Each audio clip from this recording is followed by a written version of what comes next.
আসসালামু আলাইকুম friends, welcome to my channel. দেখি বুঝতে পারছেন আজকের আমার রেসিপিটি ভীষণই মজার আর টেস্টি। পিওর গাওয়া ঘি দিয়ে ভাজা এই পরোটা। এই ধরনের পরোটা এত সুন্দর হবে, একদম ফুলকো লুচির মতন। দেখতেই পাচ্ছেন কত সুন্দর ফুলে গেছে, একদম বেলুন। তো এই ধরনের পরোটাগুলো আপনি মিক্স আচার দিয়ে খান বা আচার দিয়ে বা সস দিয়ে, যেটা দিয়ে খাবেন, বা এমনি শুধু খেতে পারেন।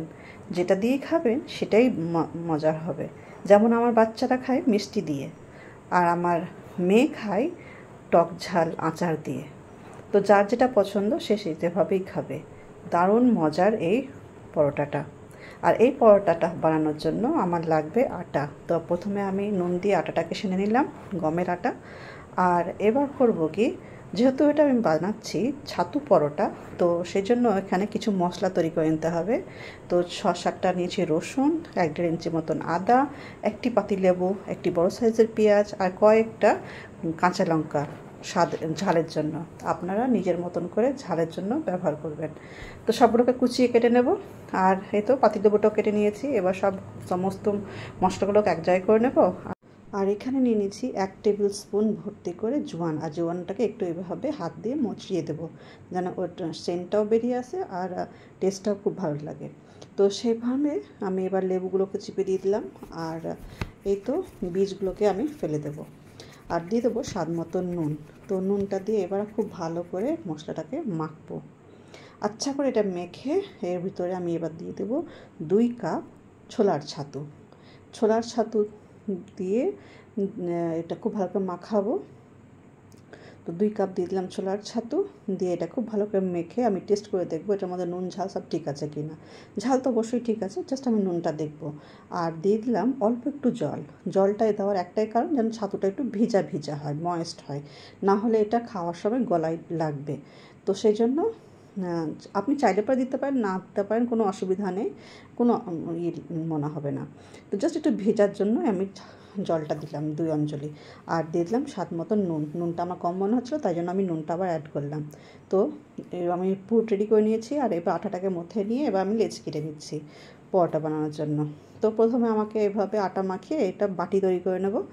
আর তার ভিতরে একদম ঠেসে ভরে দেবো ছাতুর পুরটা। এই ধরনের ছাতু পরোটা নর্থ ইন্ডিয়াতে ভীষণই চল আছে, আর খেতে তো অসম্ভব মজা, দুর্দান্ত হয় খেতে। ট্রাই করে দেখবেন। আর এটা আপনি যে কোনো জার্নিতে বা দূরপাল্লায় কখন গেলেন তখন হোমমেড খাবারের মধ্যে অবশ্যই এটা রাখতে পারেন, খুব সুস্বাদু হয়, খেলে পেটটাও ভরে থাকে।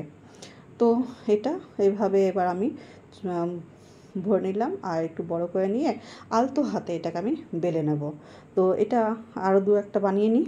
এই ছাতুর পরোটার মশলার মধ্যে আপনি গরম মশলা গুঁড়ো দিতে পারেন, একটু চাট মশলা গুঁড়ো দিতে পারেন, আপনার যেটা ইচ্ছে সেটা দিতে পারেন। কিন্তু আমি একদম সাধারণভাবে বানিয়েছি, একদম হাতের মাথায় যেগুলো থাকে সেগুলো দিয়ে। এই ছাতু পরোটাটা সবারই খুব প্রিয়, ছোটো বাচ্চারাও খাবে, বড়রাও খাবে। মানে আপনি এটা পুরটা বানিয়ে ফ্রিজে রেখে দিন, 2-3 দিন অবশ্যই ব্যবহার করতে পারেন। টিফিনের জন্য, বাড়ির খাওয়ার জন্য, জলখাবারে, নাস্তার জন্য অবশ্যই ট্রাই করে দেখতে পারেন। খুব সুন্দর এই রেসিপিটা। আর এই ধরনের একটু মোটা হবে পরোটাটা। দেখতে পাচ্ছেন থিকনেসটা কেমন করেছি আমি। তো এবার আমি এটাকে ভেজে নেব। তো প্রথমে আমি পরোটাটা দিয়ে দিলাম। তারপরে যখন কালারটা চেঞ্জ হয়ে আসবে তখন আমি উল্টিয়ে দেবো। বেশ সুন্দরভাবে এটা উল্টিয়ে নেবো। আর খুব ভালো করে এটাকে আমি ঘুরিয়ে ঘুরিয়ে সেঁকে নেব। প্রথমে আমি খুব ভালো করে এমনিই সেঁকে নেব, তারপর আমি এবার দিয়ে দিলাম দেশি ঘি। এই পরোটাটা আপনি রিফাইন্ড তেল দিয়েও ভেজে খেতে পারেন, কিন্তু খুব মজা হয় এটা দেশি ঘি দিয়ে। দেশি ঘিটা দিয়ে আপনি একবার অবশ্যই পরোটাটা খেয়ে ট্রাই করে দেখবেন, দুর্দান্ত স্বাদের। ভালো লাগলে পরে জিনিসটা, আমার এই রেসিপিটা শেয়ার করবেন বন্ধুদের মধ্যে, আর কমেন্টে জানাবেন আপনাদের কেমন লেগেছে। আল্লাহ হাফিজ।